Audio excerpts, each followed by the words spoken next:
लाल सेना व छावा क्रांतीवीर सेना यांच्या वतीनं 18 तारखेपासून धरणे आंदोलन चालू केलं होतं. प्रशासनाने कोणत्याही दखल घेतली नाही. लबान समाजाचा गैरव्यवहार,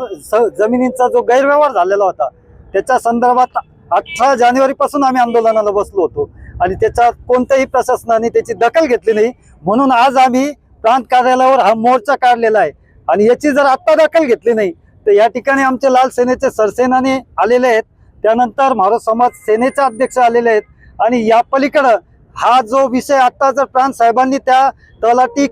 महसूल उपविभागीय अधिकारी वगैरे सगळ्यांवर जर कारवाई झाली नाही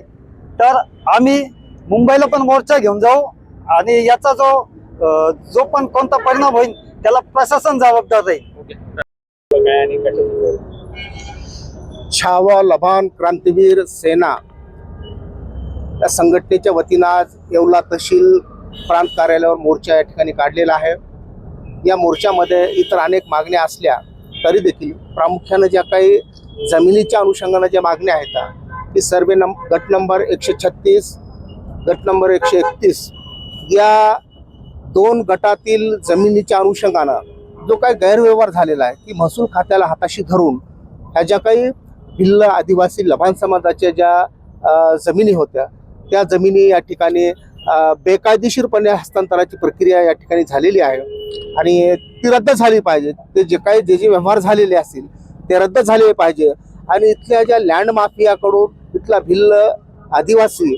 लबान समाज यांच्यावर जो काही या ठिकाणी अत्याचार, दादागिरी सुरू आहे ती दादागिरी थांबली पाहिजे. यासाठी आम्ही येवला महसूल अधिकाऱ्यांच्या समोर जाऊन हा प्रश्न मांडणार आहोत आणि जर या ठिकाणच्या प्रांत कार्यालयाने जरी कारवाई थांबवली नाही तर हे आंदोलन महाराष्ट्रभर याचा भडका उडेल आणि या ठिकाणचा भिल्ल आदिवासी लबान समाजाच्या सोबत आम्ही सर्व शेड्यूल कास्ट मधील सर्व संघटना आम्ही त्यांच्यासोबत खांद्याला खांदा देऊन या ठिकाणी उतरू आणि त्यांना न्याय देण्याचा आम्ही या ठिकाणी प्रयत्न